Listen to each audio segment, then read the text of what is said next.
Orqa privatli bo'lgan SL03 gibrid tizimida harakatlanadi.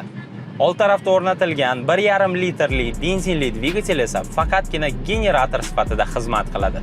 Avtomobilni harakatga 218 ta ot kuchiga ega bo'lgan orqada o'rnatilgan elektr dvigateli keltiradi. Yaqinda internet tarmoqlarida ba'zi bir reklama roliklarini ko'rdim. 1,5 litrli atmosferniy dvigatel, benzin tanlamaydi, sakson qo'yib yuraverasiz degan gaplarni eshitdim. Ikkalasi ham 1,5 atmosferniy. Benzin tanlamaydi, sakson qo'yib, Xorazm, Qoraqalpoq qaytib kelsanglar ham bo'ladi. O'rtoqlar, agarda siz zavod tarafdan tavsiya berilganidek 92 yoki undan yuqori benzinlarni qo'yib yursangiz, mashinada hech qanaqa muammo bo'lmaydi. Lekin O'zbekistonda sotilayotgan sifati unchalik ham zo'r bo'lmagan 80-chi benzinlardan qo'yib yursangiz, sizni benzindan tejagan pulingizni 100 baravarini dvigatelni ta'mirlash uchun ishlatasiz.